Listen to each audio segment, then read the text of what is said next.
साथियों नमस्कार। छत्तीसगढ़ के समस्त अंशकालीन स्कूल सफाई कर्मचारी आज अपनी मांगों को लेकर रायपुर के तूता धरना स्थल में एकत्रित होंगे और अपनी मांगों को लेकर सरकार के खिलाफ हल्ला बोलेंगे। आपको बताना चाहूँगा कि जो अंशकालीन स्कूल सफाई कर्मचारी हैं वे वर्तमान में स्कूलों में 2 घंटे अपनी सेवाएं दे रहे हैं, जिसके एवज में उनको मात्र 3,000 से 3,500 रुपये जो मानदेय है वह सरकार के द्वारा दिया जा रहा है।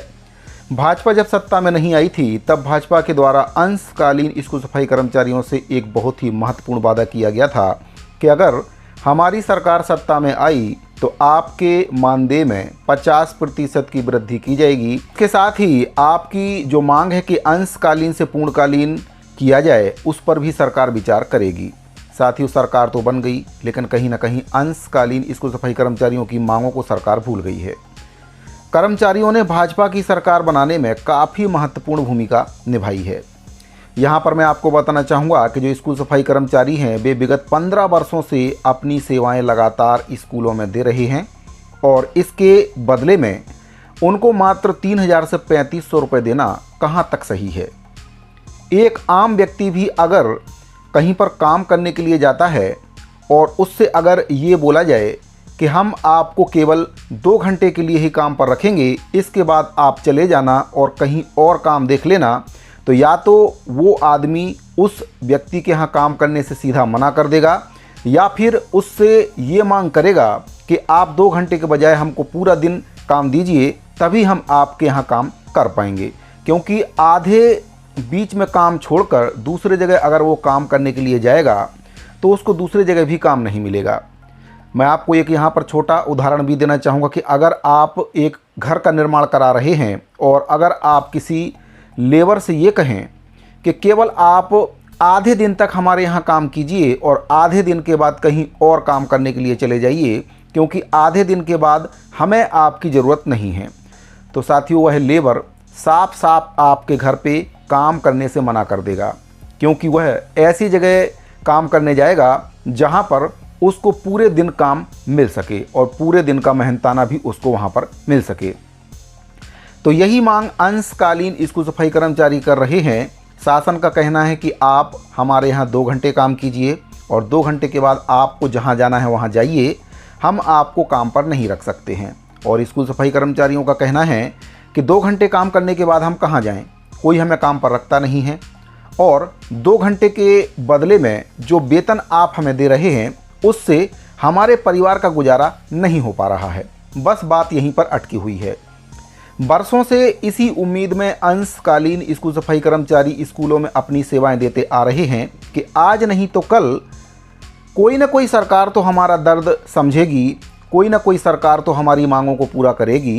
कांग्रेस सरकार से भी अंशकालीन स्कूल सफाई कर्मचारियों को काफ़ी उम्मीद थी, लेकिन कहीं ना कहीं कांग्रेस सरकार ने एक बहुत ही बड़ा धोखा अंशकालीन स्कूल सफाई कर्मचारियों के साथ किया है और अब कहीं ना कहीं भाजपा सरकार भी वही काम कर रही है। साथियों, मैं आपको बताना चाहूँगा कि जो अंशकालीन स्कूल सफाई कर्मचारी हैं वे कलेक्टर दर के कर्मचारी हैं, लेकिन अंशकालीन होने की वजह से उनको वेतन बहुत कम मिलता है। अगर यही कर्मचारी पूर्णकालीन हो जाएं तो इनको एक सम्मानजनक वेतन भी मिल सकता है और भविष्य में इनका नियमितीकरण और स्थायीकरण भी संभव हो सकता है। लेकिन शायद यही सरकार नहीं चाहती है कि अगर इनको पूर्णकालीन कर दिया तो फिर आगे चल के ये नियमितीकरण और स्थायीकरण की मांग करेंगे और जब सरकार का काम कम पैसे में चल रहा है तो फिर ज़्यादा पैसा खर्च क्यों करना।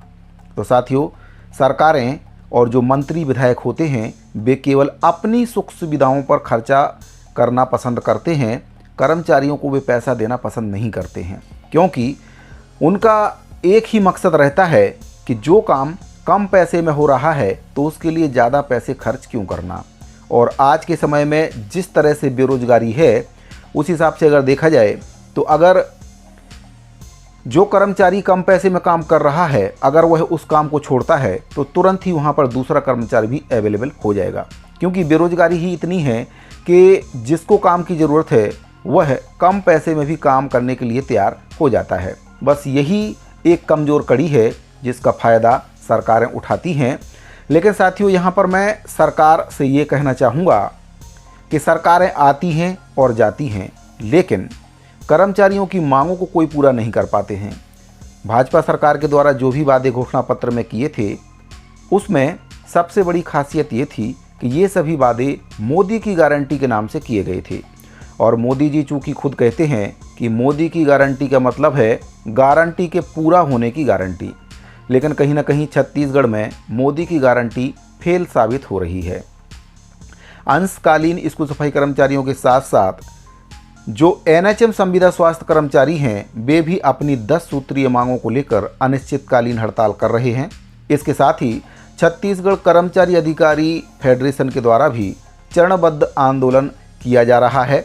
अपनी मांगों को लेकर कुल 11 सूत्रीय मांगें उनकी भी हैं, जिसमें से केवल एक ही मांग सरकार के द्वारा पूरी की गई है, 55% महंगाई भत्ता केंद्र के समान देने की मांग। लेकिन उसमें भी सरकार के द्वारा जो एरियस की राशि है उसका गबन कर दिया है, जबकि घोषणा पत्र में ये बात शामिल थी कि जो भी डीए है वह देय तिथि से बढ़ाया जाएगा और एरियस की राशि को जीपीएफ खाते में जमा किया जाएगा, लेकिन ऐसा होता हुआ नहीं दिख रहा है। साथियों, हम दूसरे राज्यों की अगर बात करें तो दूसरे राज्यों में कर्मचारी इतने अधिक परेशान नहीं हैं जितने छत्तीसगढ़ में परेशान हैं। या तो छत्तीसगढ़ में जो नेता हैं, मंत्री हैं, वे सही नहीं हैं। सरकारें पूरी कोशिश करती हैं कि जो भी वादा उनके द्वारा घोषणा पत्र में किया गया है वे उसमें से ज़्यादातर को पूरा करें, लेकिन कहीं ना कहीं जो मंत्री बनते हैं, जो सांसद बनते हैं, जो विधायक बनते हैं, उनको इससे कोई भी मतलब नहीं रहता है। वे केवल अपना पेट भरने में लगे रहते हैं। जनता जाए भाड़ में, कर्मचारी जाए भाड़ में, और अपना स्वार्थ वे केवल पूरा करने में लगे रहते हैं। पूरे 5 साल वे केवल इसी ताक में रहते हैं कि किस प्रकार से अपने 5 साल का और इंतजाम किया जाए, कर्मचारियों की मांग जाए भाड़ में।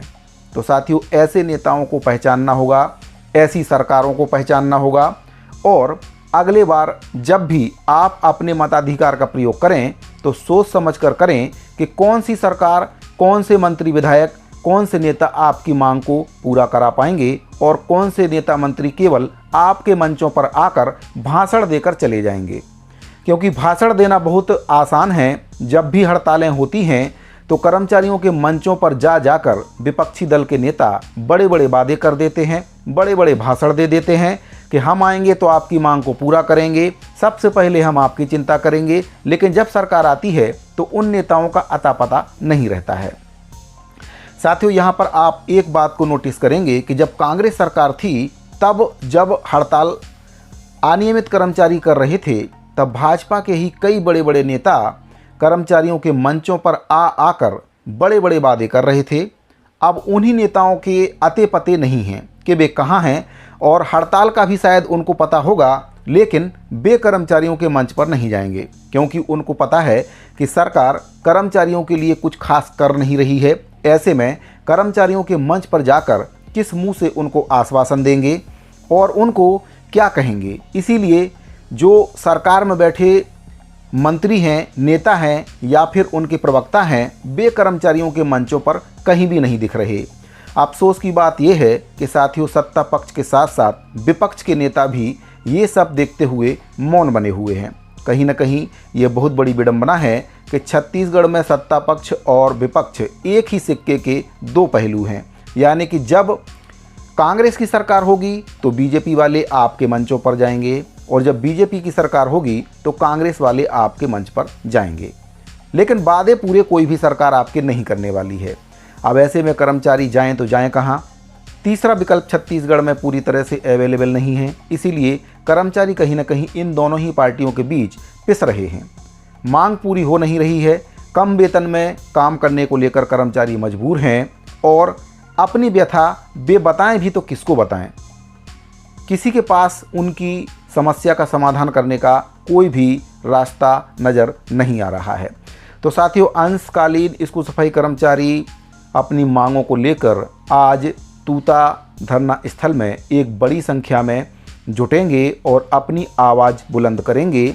और अगर सरकार उनकी मांग को पूरा करती है तब ठीक है, और अगर अंशकालीन स्कूल सफाई कर्मचारियों की मांग पर सरकार कोई भी ध्यान नहीं देती है तो फिर आंदोलन और भी ज़्यादा उग्र हो सकता है, जिसकी संपूर्ण जवाबदारी शासन और प्रशासन की रहने वाली है।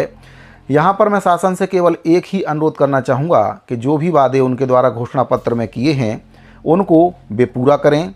मोदी की गारंटी की कम से कम वे लाज रखें कि मोदी जी के द्वारा अगर कोई गारंटी छत्तीसगढ़ के कर्मचारियों के लिए दी गई है तो कम से कम उसका सम्मान करके कर्मचारियों की मांग को पूरा कर लें। अपने पर्सनल ईगो को छोड़कर नेताओं को, मंत्रियों को, विधायकों को, सांसदों को कर्मचारियों की मांगों को पूरा कराने के लिए प्रयास करना चाहिए।